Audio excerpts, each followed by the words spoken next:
Assalamu alaikum, this is Professor Zagam Abbas and we are studying passive voices, and in passive voice today we will talk about present perfect continuous tense। तो जब हम इसके rule की बात करते हैं तो सिंपल रूल है कि जो ऑब्जेक्ट है एक्टिव वॉइस का वो सब्जेक्ट बनेगा पैसिव वॉइस का। एक्टिव वॉइस का ऑब्जेक्ट जो है वो पैसिव में सब्जेक्ट बन जाएगा। उसके बाद एक्टिव में प्रेजेंट परफेक्ट कंटिन्यूअस के हेल्पिंग वर्ब जो हैज बीन हैव बीन हैं इनके साथ बीइंग की एडिशन कर दें तो वो प्रेजेंट परफेक्ट कंटिन्यूअस टेंस के पैसिव में हेल्पिंग वर्ब्स बन जाएंगे। और उसके बाद हमेशा third form of the verb passive voice में यूज करनी है। उसके बाद एडिशन ऑफ बाय है और objective form of the subject है। आपको पता है प्रेजेंट परफेक्ट कंटिन्यूअस टेंस में एंड पे सिंस या फॉर यानी के वक्त का जिक्र हमें मिलता है। तो अब हम रूल्स की इंप्लीमेंटेशन करते हैं। एक्टिव में देखें, पहले एक्टिव का सेंटेंस लिखा है तो फिर पैसिव में हम इसको कन्वर्ट करते हैं। एक्टिव में सब्जेक्ट के बाद हैज बीन या हैव बीन फर्स्ट फॉर्म के साथ I N G plus object plus since या for and so on. Present perfect continuous में इसके has been have been first form of the verb के बाद ऑब्जेक्ट प्लस सिंस या फॉर आता है। लेकिन पैसिव में रूल्स जो हैं वो थोड़े से डिफरेंट हैं। तो ये एक्टिव का है sentence, he has been teaching student since 1990, वो 1990 से तलबा को पढ़ा रहा है। तो सबसे पहले क्या करना है, एक्टिव का जो ऑब्जेक्ट है उसको सब्जेक्ट बनाना है। रूल नंबर 1 यानी कि स्टूडेंट्स ऑब्जेक्ट है, ठीक है। पीवी मींस पैसिव वॉइस, तो स्टूडेंट्स जो हैं वो ऑब्जेक्ट हमारा सब्जेक्ट बनेगा। स्टूडेंट्स, अब has been being have been being इनके साथ आना है। हैज बीन बीइंग सिर्फ थर्ड पर्सन सिंगुलर्स के साथ आएगा, ही शी इट या कोई सिंगल नेम के साथ, बाकी सब के साथ हैव बीन आएगा। स्टूडेंट्स ज्यादा हैं, एक होता तो हैज बीन आना था, ज्यादा हैं तो हैव बीन आएगा। स्टूडेंट्स प्लूरल हैं यहां पर, students have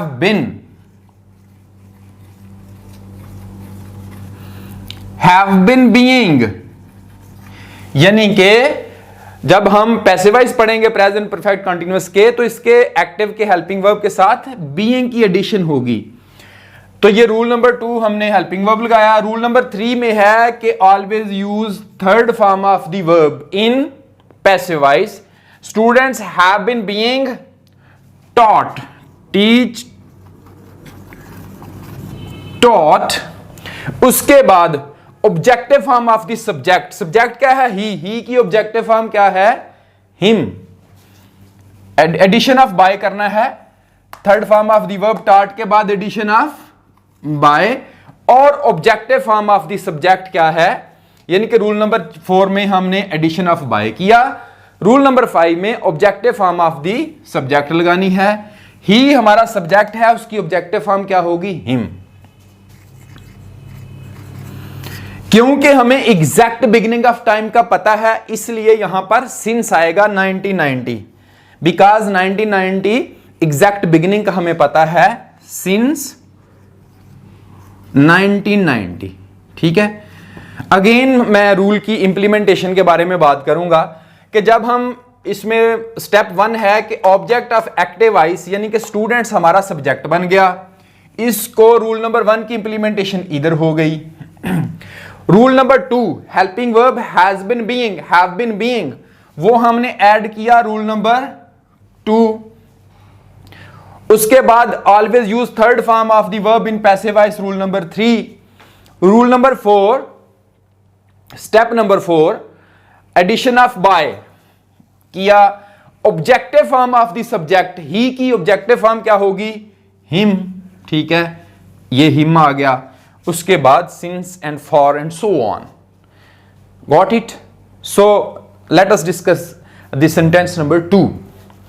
they have been constructing this home for many years. तो पीवी मीन्स पैसिव वॉइस। तो जब हम इसकी बात करते हैं इसमें ऑब्जेक्ट क्या है, दिस होम, तो ऑब्जेक्ट सब्जेक्ट बनेगा दिस होम। अगेन होम जो है ये सिंगल है, हैज बीन आएगा, has been being, this home has been being, being के बाद third form of the verb constructed, उसके बाद थर्ड फॉर्म के बाद addition of by, objective form of the subject they की them, for many years, exact beginning of time का नहीं पता, for many years. So I hope you people have understood the conversion of active voices into passive voices of present perfect continuous tense of simple sentences. So let us discuss the negative, interrogative and combined negative and interrogative sentences. When we talk about the negative sentences of present perfect continuous tense in passive voice, so you must not worry about this lengthy helping verb. इसका lengthy helping verb देख के आपने बिल्कुल परेशान नहीं होना, आपने सिर्फ इनिशियल हेल्पिंग वर्ब को देखना है कि स्टार्ट में क्या है. अब इसका नेगेटिव सेंटेंस जब हम इसका देखते हैं तो सिर्फ दिस होम हैज नॉट, सिर्फ हैज के बाद नॉट आएगा, उसके बाद been being, this home has not been being constructed by them for many years. Similarly जब हम इसके इंट्रोगेटिव सेंटेंस की बात करते हैं तो सिर्फ हैज या हैव बाहर आएंगे. ठीक है, हैज दिस होम, सिर्फ हैज बाहर आएगा, उसके बाद सब्जेक्ट के बाद been being, got it, has this home been being constructed by them for many years.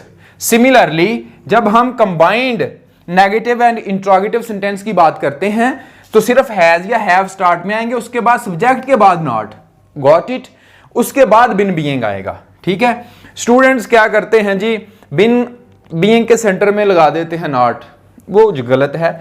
सबसे पहले कंबाइंड में क्या आएगा, हैज या हैव बाहर आएगा, उसके बाद सब्जेक्ट, सब्जेक्ट के बाद नॉट. ठीक है, been being constructed by them for many years, has this home not been being constructed by them for many years. So I hope you people have understood the use of simple negative, interrogative and combined negative and interrogative sentences of present perfect continuous tense in passive voice. So now I am sharing an activity with you people and you have to solve this activity in the comment section. Your activity is, mother has been loving the kids since 2005.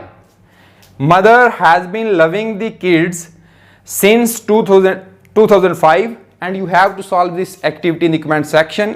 I will definitely respond there. Thank you so much. Thank you for watching.